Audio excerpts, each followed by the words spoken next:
Oh, you're on. Yay, look at this. Go live. All right, Gina, we're on. Awesome. Doesn't take much to excite us. I know. It really doesn't. Yes.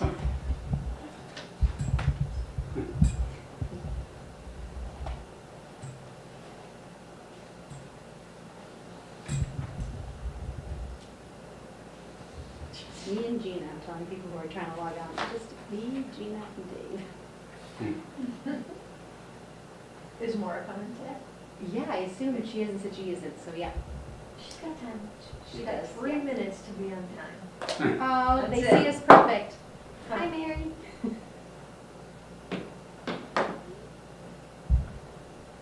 Good job.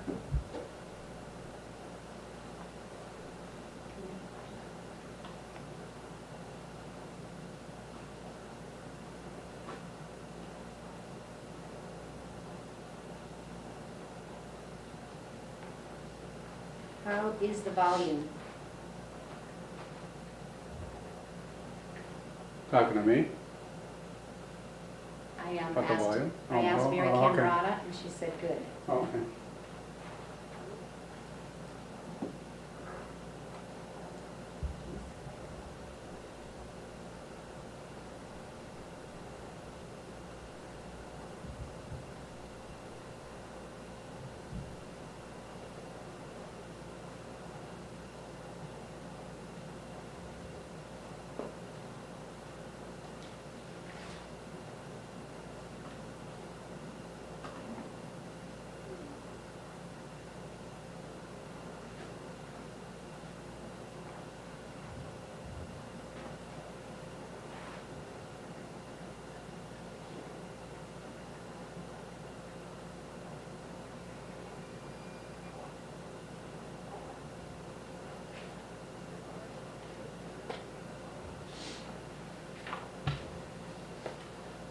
Hello.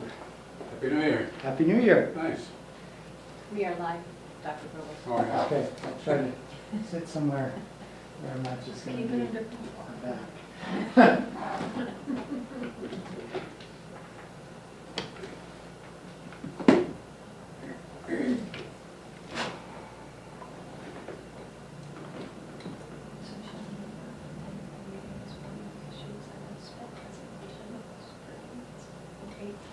I was in that too. I should have. I didn't realize she was going to be in it, but She and Jessie were both watching it together, so I put it on that. I was quite proud of our district. A third of the people being trained in that special ed presentation were Hwrsd, that's a statewide training. So they're really, How many? there are about 30 people on the call, but that included For presenters live, and Georgina. We are live. ASS staff. So So Thank you. there was a lot of the principals? Actually, I yeah, heard. it was, so, Jesse and I have somebody already on. John and It was his clear on team, the volume, so. Trina Rauscher, Dr. last name? Trina Roberts? Trina Roberts. And then Aaron went. Do you want one of these? Mhm. For the policy? It's the whole thing. Yeah. Through MASS, he sent something around saying this would be a good way to get your PGs. Oh, I do remember that. Hello. Thank you so How are you? much. Happy New Year. Happy New Year. How are you? Happy New Year.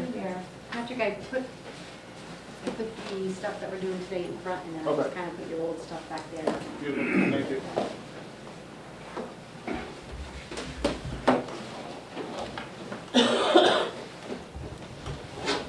I was out of COVID, I just am trying to finally get over whatever's in. Hi, Nora.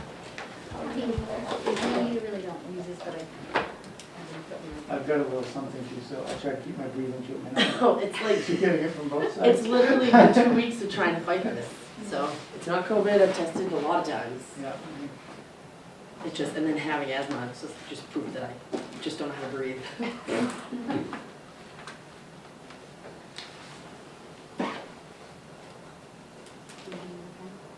I actually lost it. I have my cup over here. Just, I'll get all my stuff organized. Just too. That's, It's quite good watching. I have a Ziploc bag of them. I request Mary Camerata is doing the minutes from home, if we could speak clearly and loudly, I think we'd Okay. be fine. You need to have subtitles for the way you speak. I was gonna just think that, either that someone's gonna have to sign it, because.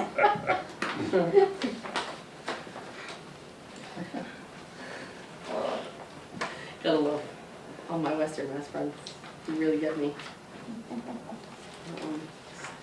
Did Cheryl say she wasn't coming? She did not say that. I haven't heard from her. Text her? Give her just another minute, 'cause it's 4:32. That's not kind of like it. I wonder if she forgot. I don't see her in the parking lot. Okay. There's someone that's blocked by a tree.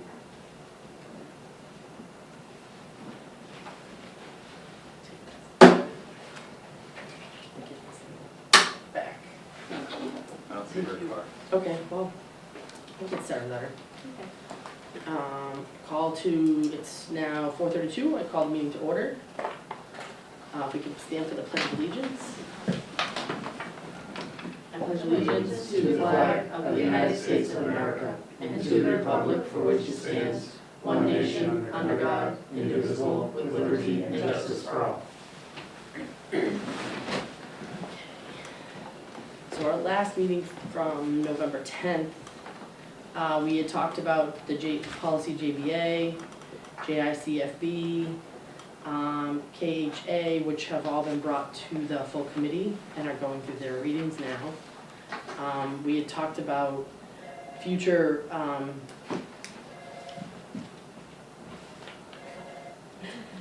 what we were gonna discuss over the next few meetings will be the social media policy, No, it's over. library materials, and student photos. The left door.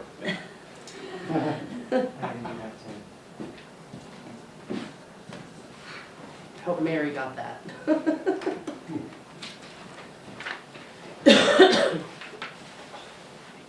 We didn't really, we just literally did the Pledge of Allegiance. I It's took it okay. out in the parking lot, I saw you all, I hung in there with you.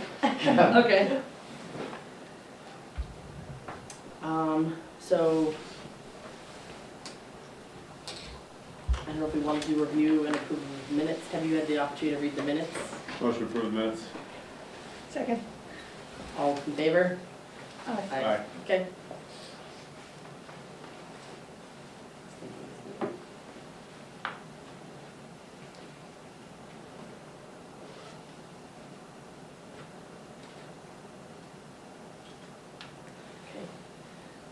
And so we'll start to look at some of the policies. John, were there any policies in particular you wanted to start with? I think just for expediency, we could start with student photographs, because I don't think there's a lot there unless we're trying to solve an issue I'm not aware of. According to our handbook, we updated this 2 Mays ago, and that still is current with the current MASC policy. So unless someone sees a problem with this policy, I would suggest all we need to do is update the update. Okay, so I think at the time of when we were gonna talk about student photographs, it was more along the lines of covering social media as well, and it wasn't just because I think the MASC has a policy, their policy really is just photographs for like school photos, but I think it's more than just that nowadays, because you may have other people who are putting photos out there as well, and I don't know if we need to consider making a reference to another policy in their photographs, because I've had parents actually ask me if we have a policy about their kids' photo being used on social media websites through the district, and I know that there are some other forms that get signed by parents that kind of release that, but We do have a social media policy. It's policy IJNDD. I think that might be one that would be worth taking a look at, because that has been updated by MASC.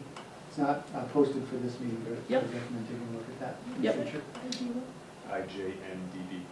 And so that was one of the ones at our last meeting that we had mentioned would be a future discussion. So I don't know that at the time we had the exact policy, but we did know that it was kind of between the social media policy and the acceptable use policy, and potentially just making reference, cross-reference on the photographs to those, so that, you know, it kind of all ties to other things. So, recommendation would be to add IJNDD as a cross-reference on this policy. Okay. I have a question.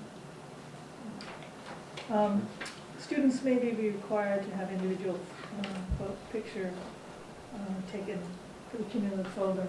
I don't know if it's changed, but it used to be pretty much common practice that when the student pictures were taken, even though the child and the photographer were told that they weren't going to be buying the pictures, it was just for the cum, they still took the pictures. I find that problematic when we're hiring an outside photographer to come in and take school pictures.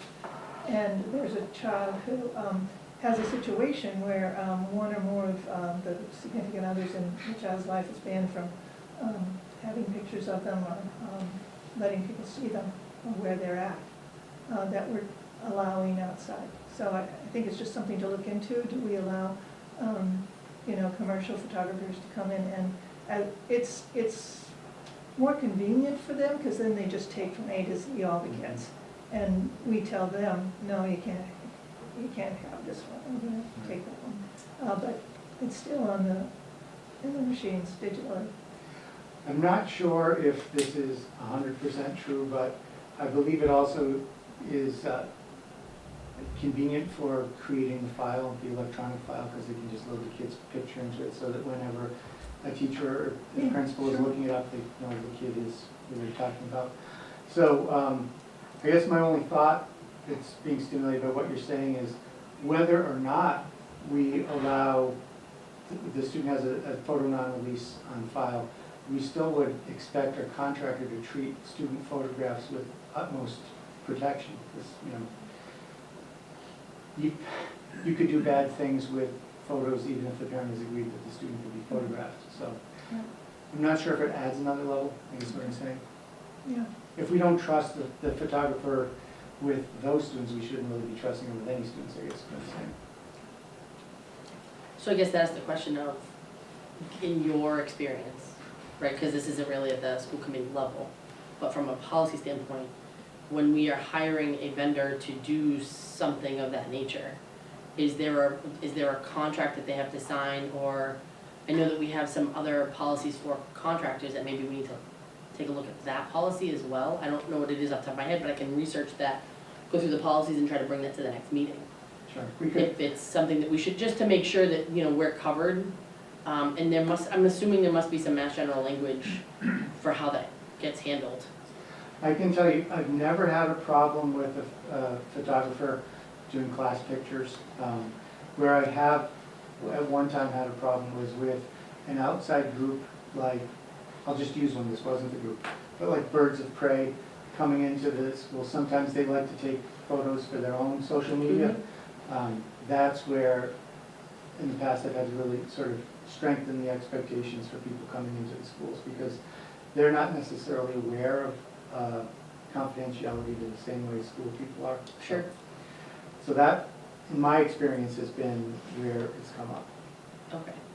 So and I think that to some degree, that's also why there was a question about parents and photos, because of similar, it's just been school sanctioned events where there may be photos that are there, and then they get posted on social media.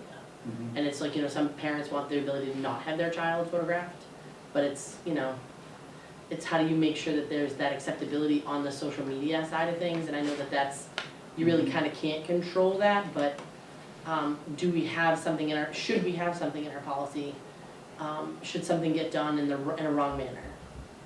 Or are photos used not in the right way? Well, we have something, we have a policy that's called professional conduct or something like that. If one of our staff members was using a student photograph in an inappropriate way, we'd be able to follow up through that policy.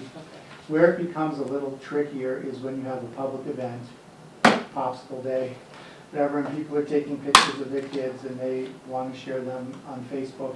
They may have pictures of others in the background who were not necessarily consented to by the parent. That, I really don't know how to control for. Okay. Simple, you don't let it happen. How do we do that, that we can't Parents aren't confiscate? authorized to take pictures. And I guess you just have to make it aware, make it known that at the event that you're having, that photographs are not, I mean, you either have acceptance and approval from everybody, or nobody can do Or it. no one can do it. We could work on that. I think it would be potentially challenging, but we could do it. I recognize that there is a challenge to that. I just think that there's a small group of people who are not happy about that. We also have to take them into consideration too, not just those that are okay with it. And it's not just not being happy. Some of them it's, Protect. safety reasons. Some Mhm. kids are in, not able to be seen by certain people, et cetera. Sure. And photos are so difficult because one of the things I ran into, even at the second and third grade level, was the posting of child offenders photos in the office. And there was a child whose father was a rapist of his mother in my school. So every time he went into the office, he would see that photo. And I think it's absurd that we have to do that. But I think that that's where language should be very clear so that everybody has the same expectations when they're walking into a school event, so that it protects, right? Because at the end of the day, we provide a form that should, the parent marks either yes you can or no you cannot share my child's image. And whether it's a parent's image that gets shared on social media inadvertently or whatever it may be, the responsibility lies on us as a district. And so if we don't have a rock solid process for parents to be aware of that and then very clear defined language, I would encourage us to make sure that we have that. I mean, I'm assuming that every parent knows that there's a form that gets signed, that they authorize. Not having children in the district, I can't specifically say that I've seen this form to know what it looks like. It's hard to speak to something I'm not aware of, but I hear about it from different members of the committee. I'm years removed, but we all signed one. I remember either you check yes or no when they entered kindergarten. And I don't know if that still takes place, but that did occur with my board. So then it begs the question of where's that form and does that follow them through the schools that they go to? In Wilbraham, you go to multiple schools and They then have to the to high have school. Like when they came to a different school, they do the It'd be in the paperwork. queue. It'd be, but now I believe it's that it's in the handbook and you have to opt out. So you have to, take that page out of the student handbook and opt out of photographs. If you do nothing, you're in. Oh, It's opt out now. I didn't know. So I guess there's the handbook, I guess I'll have to go back to the student handbook to see if that's in there because teachers should have the same option in the employee handbook as well. Oh, that's true. And I don't know that that's in there as well. I don't know. Okay, so we'll table this one. Yeah, I do know that it's in the student handbook. I don't know if there's anything for employees. It's a crazy world, right? You wouldn't think that I you know. spend as much time, Photos. but, on this policy, can we just add the last sentence in front of sponsoring? Can we put the word aforementioned, please? Where do you want that? Before the word sponsoring, so it would read, to be used by the aforementioned sponsoring group. So we reference this term sponsoring group, but we never use it, so it's tying it back to schools, parent organization, student council, designated student committee, or staff committee. So I would, if I'm reading this, that's who they're trying to tie it back to. However, it's wide open, so sponsoring group in theory could be Okay. anybody and their brother. Mhm. So now that ties it back to the first paragraph. Okay, I have no issue with that, we can add that. Is there anything else you want to do with this policy?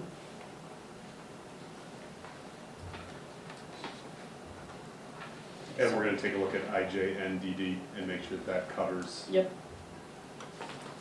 So the next meeting we'll review that policy and then with agreements, then we'll add a cross-reference to this student photographs policy in there.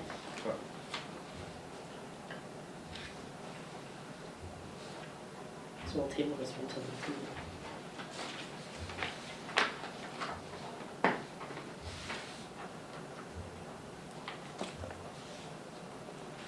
Okay. Anything Table else? this one or put IJNDD on the next meeting?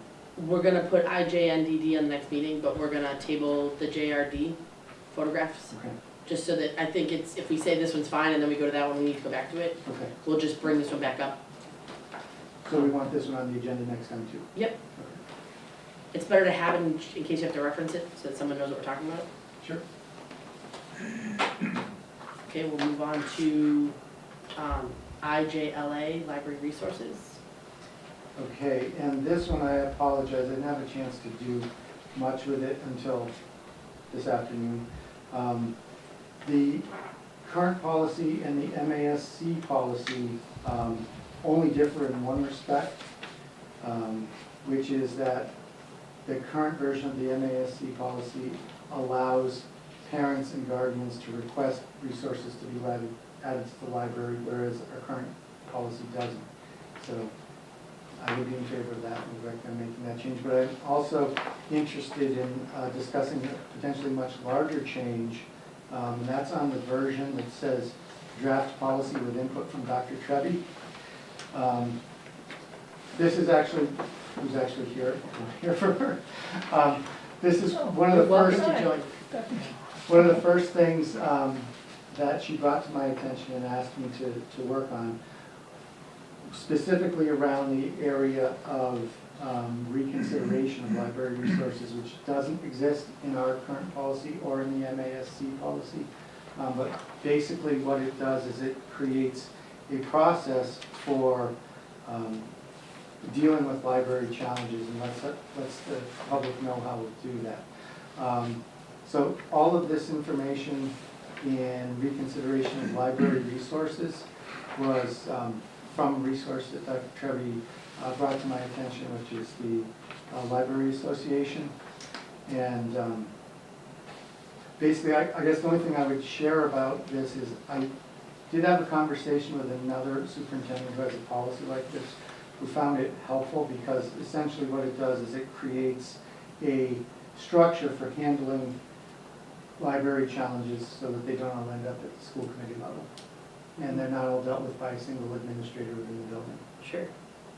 So one of the things I recall from some of the training that I underwent for the MASC is the fact that the policy kind of leads to the procedure. So I don't know that we want to necessarily have your procedure.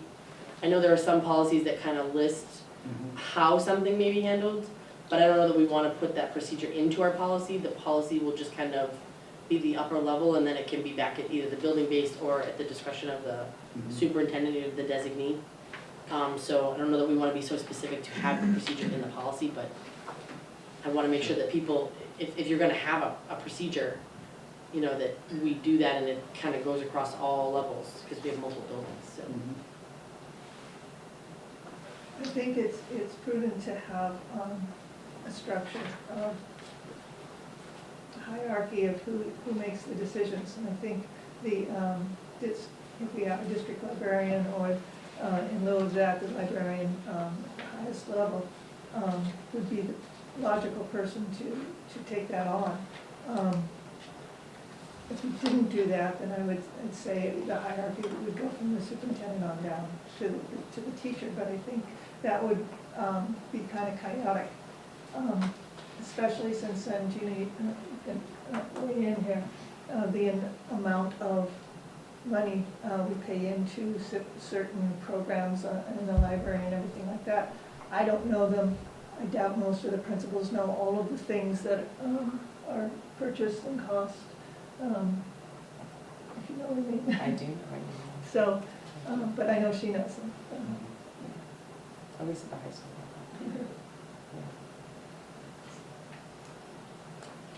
So have you had the opportunity to review the form that comes with this draft policy? I did. I think that, but what I understood you to say is maybe the 3 pages of procedure is a little bit too much in the weeds. Yeah. So I think Yeah. we could, I mean, I'm not saying it's not important. I don't want Right. that to be misconstrued by any means. I just think that that's where it could go to the website for the district, that it should go into the student handbook, where there's a procedure for something, or in even the form. I don't know that we wanna be saying that we've delegated responsibility. It's not that we delegate that responsibility, I just think that that's not our role. But I appreciate that there was time and effort put into this, because we definitely needed something that was a little stronger. And I'm all for having this information within our district. It's just like, where are the right pieces for it to go? So one way we could do that is, under reconsideration of library resources, maybe just include this preamble piece and then say something like, the process for reconsideration of library resources will be listed on the district website, and that's where we could put all this. And that way, if we don't like some of these things or want to, adjust them over time, we can do that without having to change the policy. Yeah, that's fine. Where would the policy be? Or excuse me, where would the process be? On the district website? Because they have a form, so the So form would have. that's what I'm trying to understand, is the ease of access. This is, if we need a more formal process, it's great to see. I wanna make sure people can easily find it, so that it's not buried. So if and I would agree with you, I don't think it belongs in the policy per se. But wherever we put it, it needs to be a place that people can easily find it and see it and say, okay, here we are. We could even put a reference, a link reference in our policy to where it is on the website. I don't wanna do that with all of our policies, because then that gets, if the website doesn't get updated or something gets moved. So I know that they're in the process of updating and making our website better. I think there was a goal this year, maybe. I know, I was trying not to really like be like, hey, John. But I think it would be important that maybe the library has its own page on our district website, because the library itself it's sort of a separate entity. I mean, each school has a library in it, but there's nothing that says that anything that would fall under the library couldn't have its own page that would have any procedures, policies. I mean, this Library Bill of Rights, I think, is important, that people understand what that means, and, I think that's perfect. then that way people can't say they can't find it. But if you're in agreement that as you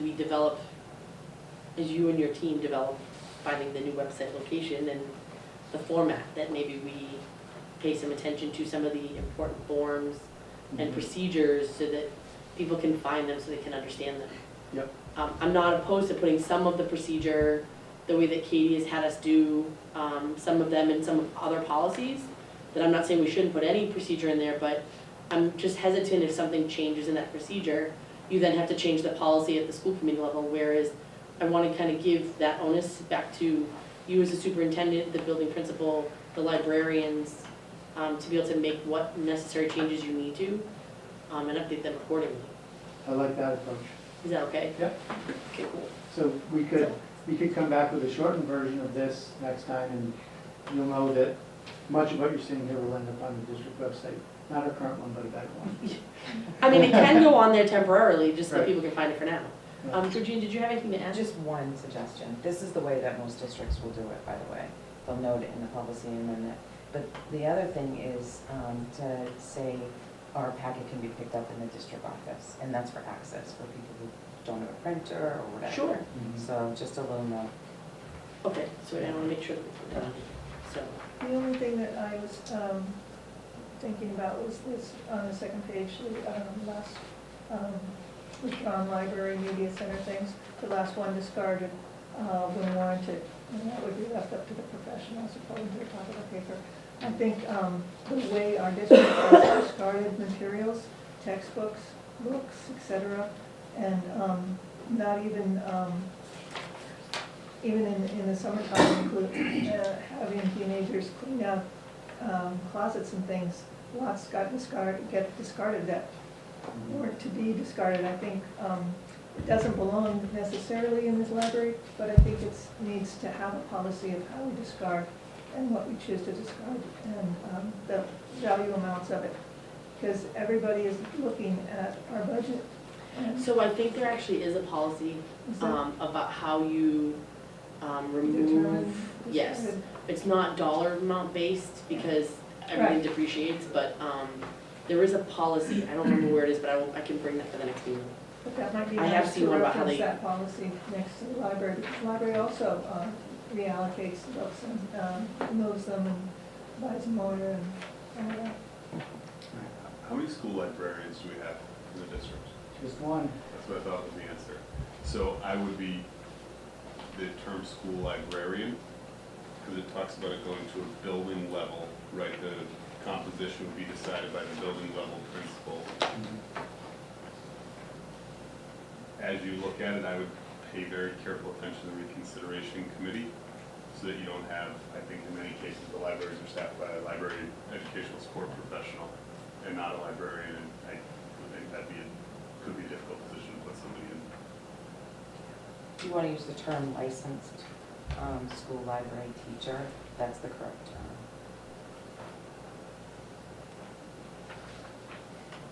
And then you can differentiate. We tend to use the word librarian generically. We shouldn't.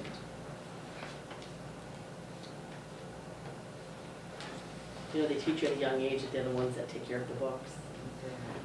I love those books.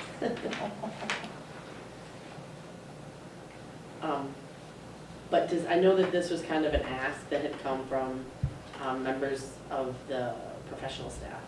Is this meet what you were looking for, and are you Yeah. okay with the direction we're heading in it? Okay. We need a procedure. So we'll help you with the policy, and then we'll leave the procedure up to you guys. Yeah, that's exactly. Okay. I think as a district, we're better for it. Is there anything else that you would like to discuss or have at a future meeting?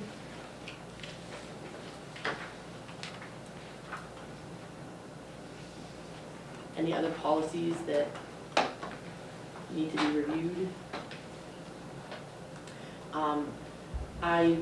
We had talked once about the procurement policy and how the MASC had been making some changes to that policy. They are still not ready to come forward with something. That's right. They're waiting on the Office of the Inspector General. I've been paying attention to it Yeah. because I know it's something that Aaron has been waiting for. But there was some guidance in the recent MASC newsletter that stated that we should follow the same course as what the previous policies had done. And so I'm assuming that that's what policy had been followed for, I think at the last school committee meeting, unfortunately I wasn't able to attend because I was sick, but they had voted on the, The audit? yes.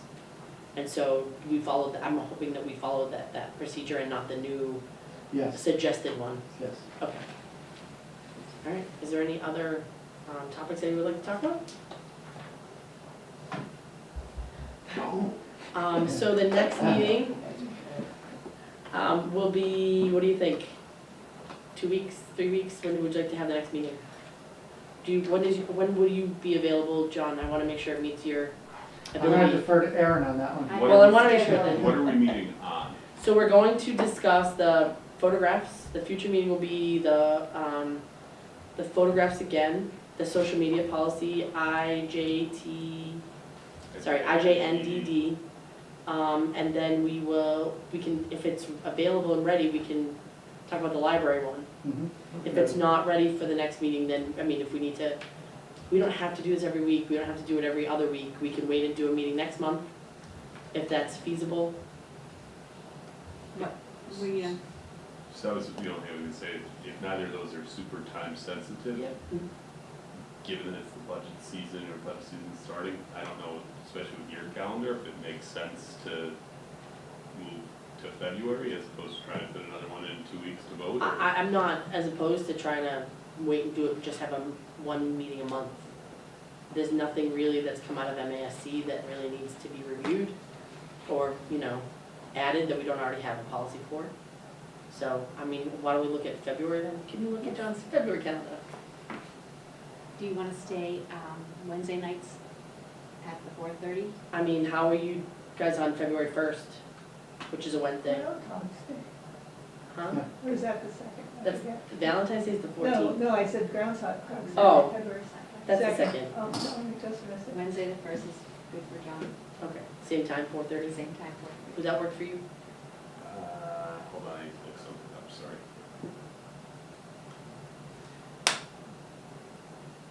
Dave, are you available that time? Probably. I forgot to acknowledge that Dave was recording the meeting, but I think everybody kind of knows that at this point. Sorry about that, Dave. No problem. Motion to adjourn? Hold on. Sorry, hold on a second, I gotta look up the. She was all excited too, Patrick. You kept looking at me, okay, I'll jump in.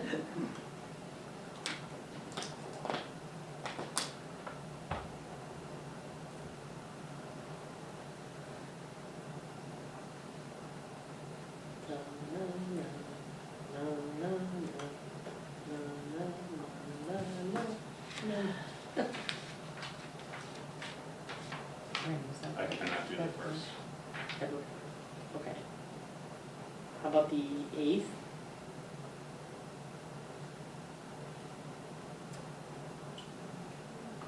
I'd say either February 7th or the 8th. It's a Tuesday or a Wednesday.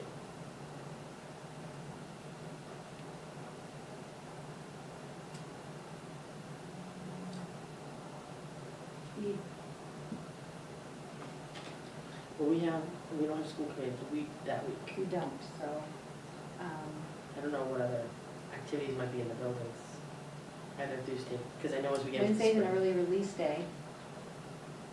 Wednesday's an early release for pre-K through 8. I can participate remotely on the first, Okay, if everyone's okay with that, which is still permissible. yeah, no, that's fine. I can participate remotely. Okay, so the next meeting will be February 1st, 2023, because I keep writing 2022, at 4:30 PM here at the district office. Is that with you? Yep. So,